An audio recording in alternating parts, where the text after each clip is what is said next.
One example is a abandoned missile silo that I was looking for, and it took a long time to figure out where that was. Like, the information was not widely available.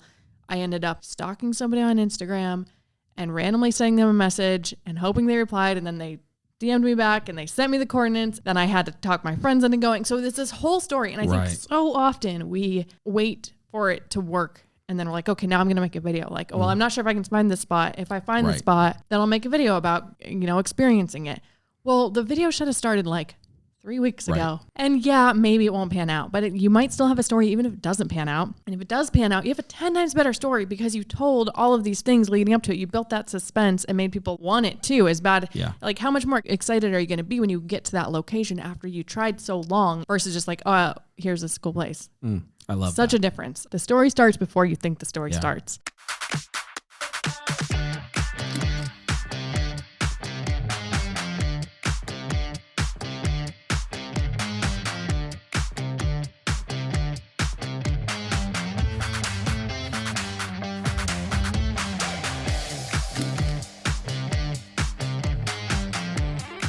Welcome back to the Creator Pals podcast.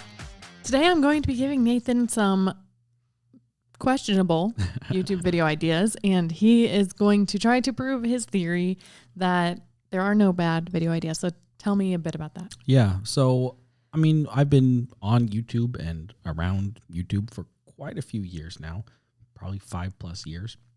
And over those many years, I have been in a lot of video planning sessions, a lot of sessions where ideas will get brought up, brainstorming, bringing them through the whole process of ideation, doing some research for the ideas, and a lot of ideas get thrown out. And I've always been a little frustrated by that process. I'm not like throwing chairs or anything, but it's just like, man, we spent so much time trying to figure this, working through these whatever ideas, and we just threw them out. Mm-hmm. And I honestly think that maybe in their form that we brought them to, where we decided to throw them out, maybe that wasn't the exact right idea, or maybe that wasn't the perfect formula for the video specifically that we were trying to make, or maybe it didn't match our interest or our style or whatever. But I don't think that makes it a bad idea. I think a lot of times as creators, we talk about good ideas and bad ideas. Oh, that's a terrible idea. That'd be a terrible video. I really question that premise. I really do.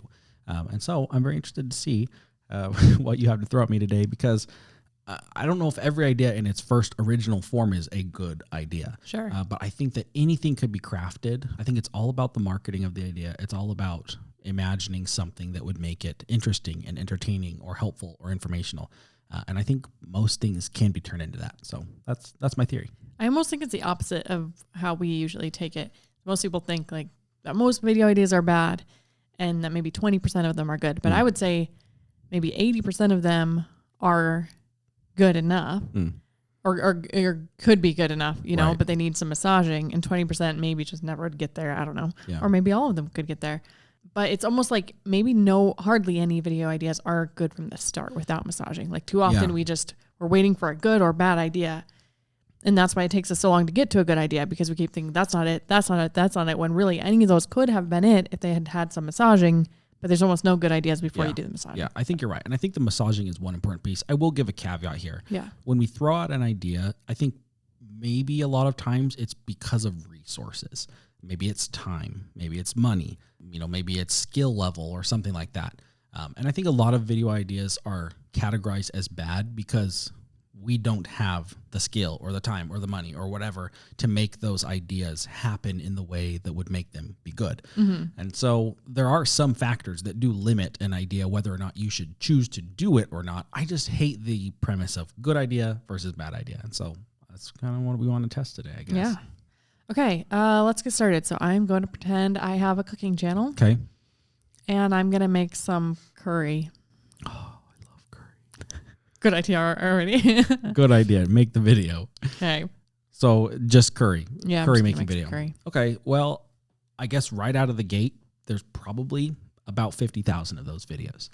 Curry is a very common dish in lots of parts of the world, and probably everybody and their grandma has that recipe that they've just made a video about. And so I would say the number one thing that I would do is, okay, well, let's make a video about curry. If that's something like maybe you really like curry like I do, or maybe you like cooking and this is something you've never cooked before, you want to try new spices, you could add some sort of premise to the video. Like you need an angle. Okay. And so maybe the angle could be, this is my first time making curry, and that's not like super exciting, but like that's a step in the right direction, right? There's a little bit of marketing there. Like I've never done this before type thing. Another thing that you could do is find someone who has been making curry for 80 years. Maybe you find an old Thai grandma or an Indian grandma who's literally like, it's in their blood, and you could do like a versus video, and you could do like, this is my first time, or like total beginner versus someone who has been doing this their entire life. That would make a pretty interesting video. Another thing that you could do is go and experiment. Maybe you're making an Americanized version of Thai curry, or maybe you're doing like Thai curry tacos, or, like making sort of some food fusion. I think any of those ideas would make it a way better video than I'm making Thai curry. Nice. These are off the cuff, by the way. Didn't tell Nathan what I was going to throw at him, so I'm impressed with your quick ability to think of good video ideas. Okay, let's see. I am a car enthusiast, and I just got a new Supra. Oh. I wish. And I kind of want to show it off. It could be more in depth. I don't really want to do like a maintenance tutorial. Mm-hmm. I don't really know what direction to go with it, but I know I want to put it in a video. Okay. So car channel, probably. Okay. I actually saw, maybe I'll just take a little detour here. I just saw a channel yesterday who I've just been kind of sort of following. And I looked back into some of their old videos when they had like 1,000 subs, and they did a car giveaway on their channel. And I was really curious about that. They had like a lineup of 5 cars, and the thumbnail was, I'm going to give one of these cars away. Wow. And I was thinking, well, why in the world would they do that? Like clearly their channel isn't like anything big, but my guess is that they were hoping that the whole concept of the car giveaway would drive some sort of traffic to their videos. And sure enough, it did. Like if you look at all their old videos, it's like 80 views, 50 views, 100 views. And then this one, it was like 15 or 20,000 views on this giveaway video, where it was like, basically you could win this car if you watch the video. So that's probably not what you'd want to do in this case if you just got your brand new car. But I do think that's interesting. Like a car, like, a Supra, a brand new car. That's a car that maybe not a lot of people are going to have. Mm-hmm. It's kind of a niche-ish type of car. I know that there's a lot of people who would argue whether or not they like, what I believe Toyota is doing with the Supras, or old versus new.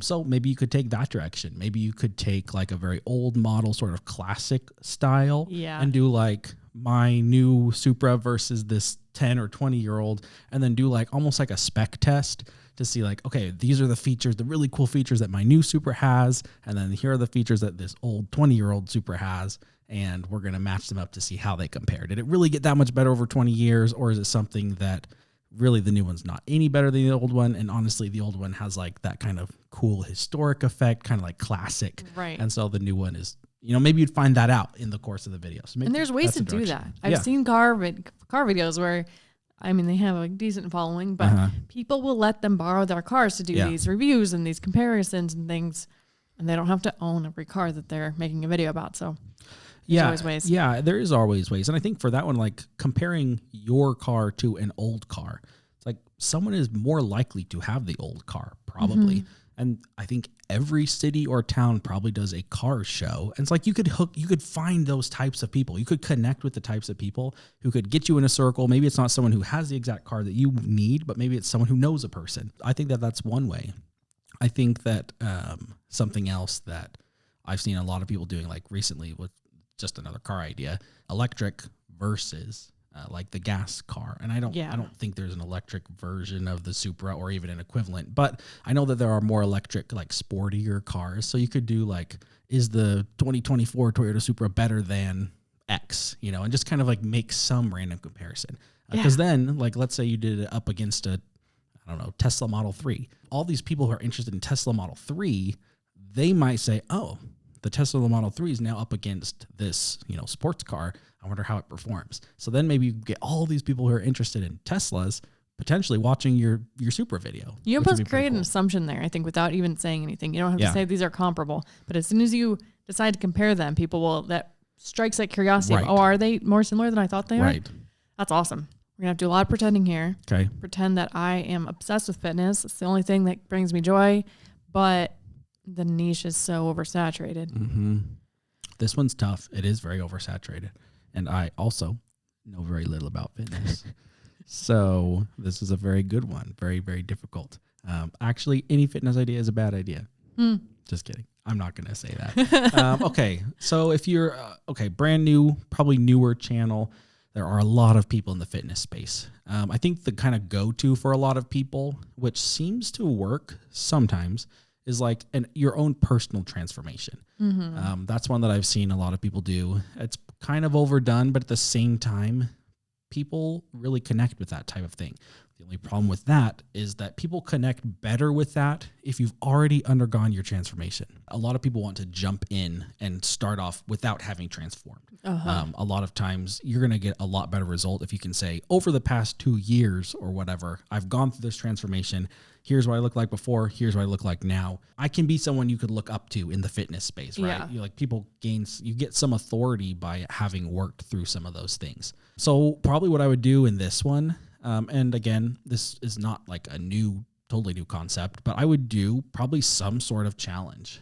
We have a video coming up pretty soon talking about daily challenges. And so I would probably do something with that. I would probably try, I don't know if it's like a specific workout, like doing push-ups or pull-ups or sit-ups, but you could just try getting into the fitness space in general by just becoming the best at one thing. I just came across a lady on YouTube and she's like the planking master. And she just broke a world record for like a 4.5 hour plank. And she's like in her 50s or 60s. And like she just realized a couple years ago that she could plank for an incredible length of time. And she's kind of gained some popularity because that's her thing. And she's just very fit. And, she does hiking and, biking and all those other things. But she kind of, her claim to fame is the planking. So if you could have something like that, that would be pretty cool. I would say fitness is very oversaturated. Probably just have to be really careful. So just a very general fitness idea. If it was like a specific video about biking, I would say maybe go take a really cool bike trip. Maybe I'm going to go on the most difficult mountain biking trail in Idaho as a total beginner or something like that. But like adding some sort of stakes or, parameters to it. Yeah. Okay. While you were talking, I had an idea. Okay. I know this is not reversing the roles a little bit, but I watched Princess Bride last night. That movie, for any of you that haven't seen it, first of all, stop the podcast and go watch that and then come back. Second of all, they repeat themselves a lot. There's a lot of catchphrases in that get repeated a lot. And so a lot of people play drinking games to it, which is a choice. I think a fitness game would be better. Oh. And so like every time they say inconceivable, you can do planks. Every time they say, my name is Negan Montoya, you do push-ups, 10 push-ups, however. So what if you had a fitness channel where you watched a bunch of movies and you figured out the best like quotable things. So then you made the lists and maybe you could kind of cut together.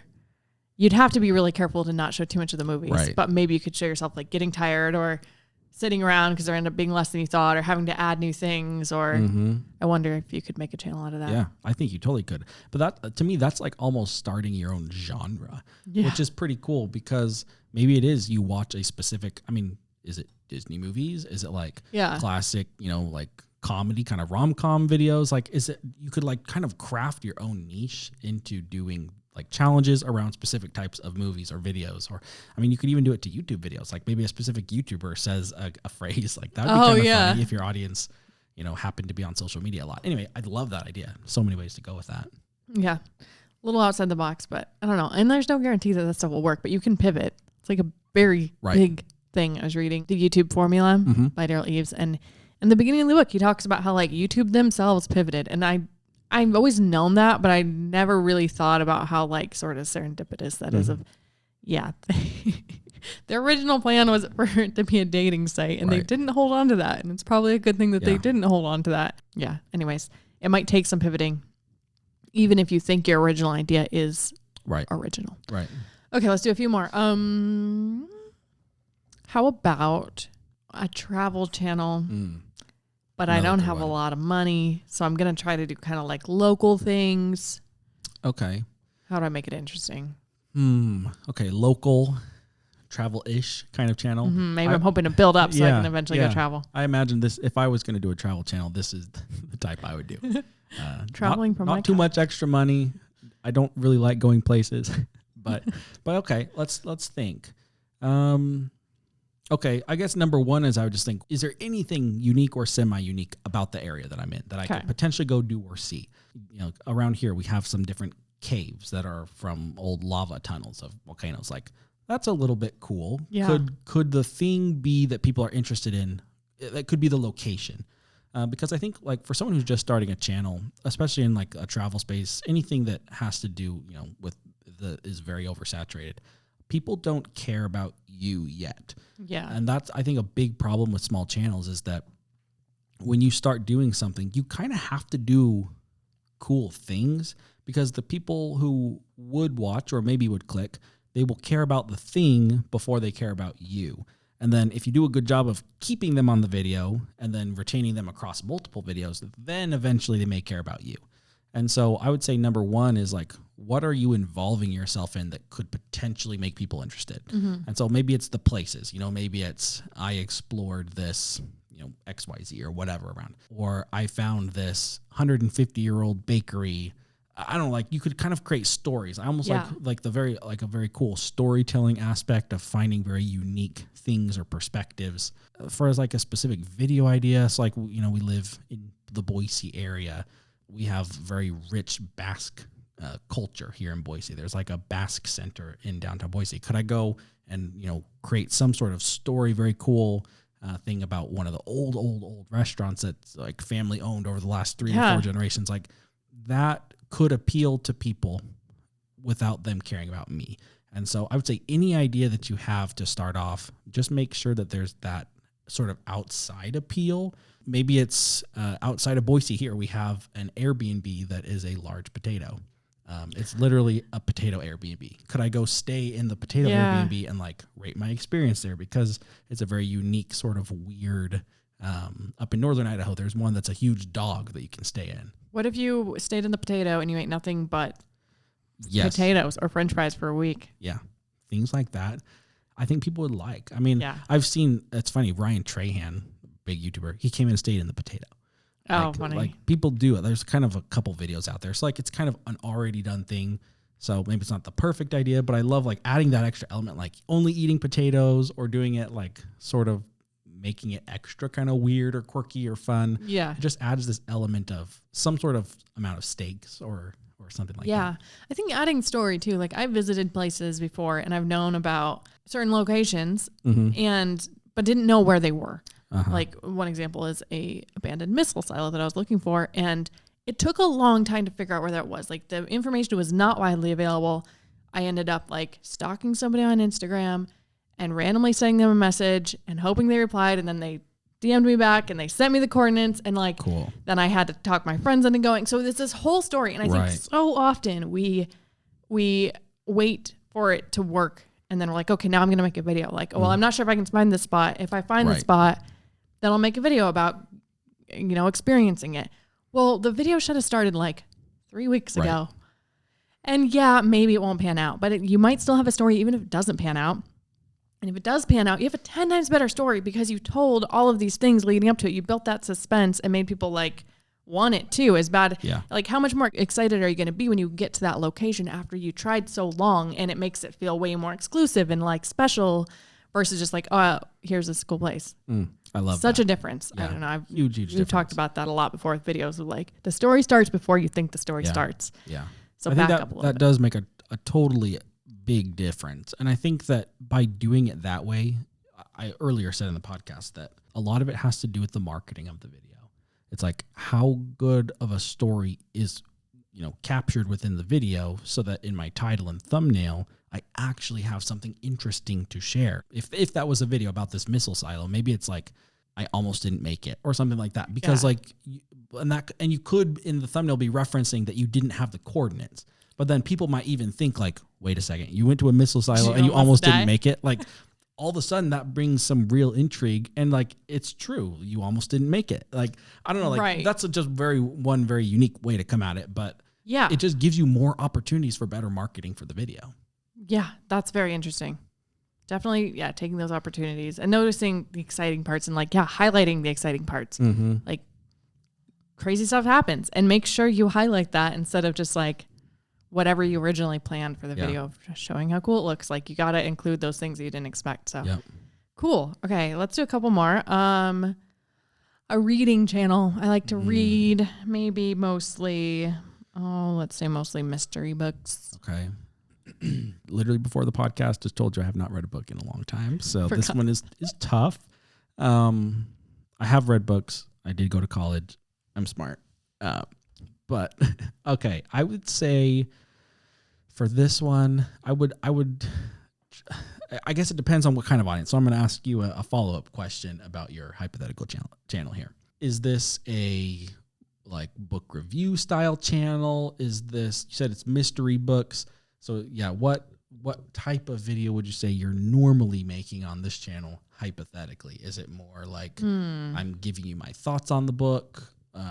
Is it like book club feel? What kind of vibe? Let's go with book club feel. Okay. Yeah, it's like maybe analyzing a bit of, not just a review of it was good, it was bad, but kind of maybe analyzing the hidden meaning or how it compares to other mystery books or what was unique about it. Or it seems sort of reviewish, but maybe the more intriguing questions that you would have in something like a book club than just this is how I rank it on excitement and whatever.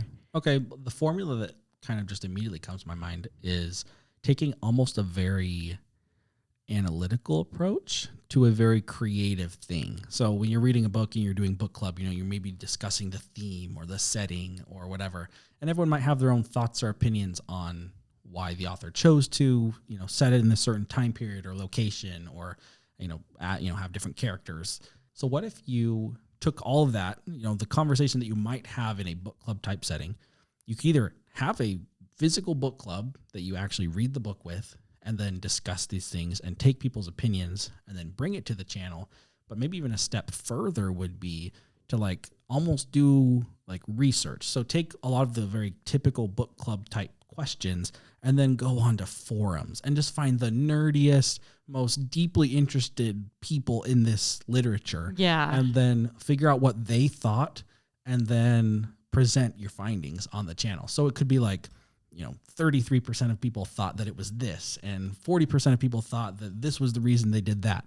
I feel like that could really appeal to someone who was super into that one book, because people get, although I don't read very often, I know people are if you start debating about certain things in books, people go crazy. Yeah. And so if you could say, almost draw solid conclusions and say, 60% of people thought it was this, it must be that, the majority has spoken. I think that would really, that would make for some great conversation in the comments. And if you did that live, I think the chat would go crazy, because you'd be making these conclusions and people would totally disagree. I think that'd be cool. Oh, that's amazing. I like that.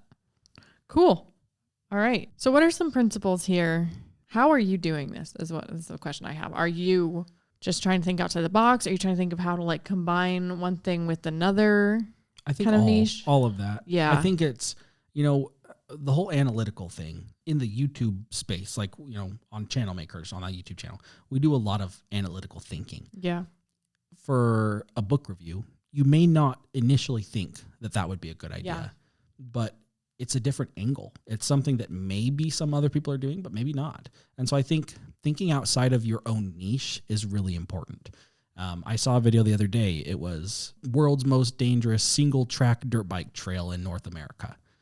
I've never been dirt biking in my life.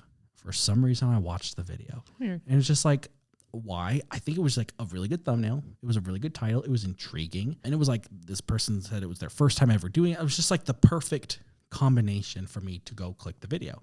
I have no interest in that topic, but they did such a good job at just framing it the right way. And then it makes me think, well, how could I apply that to a video about YouTube? Yeah. What types of things would appeal to people the same way that dirt bike topic appealed to me? And so looking outside of your niche, I think, is a huge one.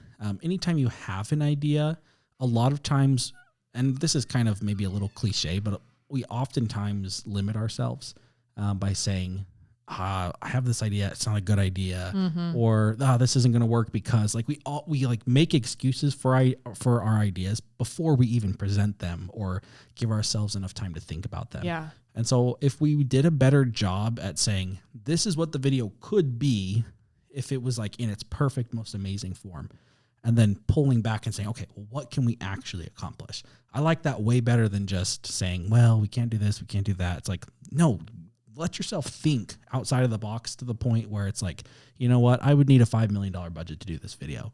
I don't have that. So what's another version? What's another version? Is it the cheapest way of doing this? Is it the fastest? Is it the slowest? Is it the funniest? Like any way that you can frame it just a little bit different that is within your means, I think is awesome. Yeah. And I think you're going to land on such a better idea that way. If you're thinking, how can I make this thing that I want to make work? Because I'm betting most people are doing the opposite. Most people are like, this is a bad idea. I'll brainstorm for 30 minutes. Nope, don't like any of the ideas. Or, okay, I'll do this one because I've seen some other people do it. Like, you're not going to get a creative idea with your first thought, probably. Right. So I think that makes a lot of sense. Yeah. And I'd say one other thing that, like, when we ideate, we oftentimes come up with a list of ideas and we say, we really like this one. This one seems to work well with, there's the timing element or the amount of research that it takes or whatever. And then some ideas just kind of fall off because they don't fit the criteria that we need on the channel. Yeah.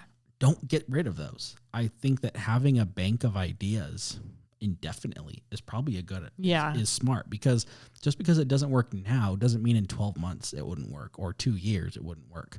I don't think ever getting rid of an idea is great. It's interesting because one of the ways we would ideate for channel makers for a while was each person on the team would bring like 3 ideas, and you would just come up with a video topic and idea, and you'd kind of map it out a little bit and then present it. Yeah. And it was really interesting to see that, like let's say you, Julia, brought an idea. If I ended up carrying out that idea, the way that I thought to carry it out might have been different than the way you initially planned it. And for you might feel like, oh man, he's not carrying it out the way that I thought it should be. But for me, the way that I understood your idea was just maybe a little bit different than the way you meant for it to be understood.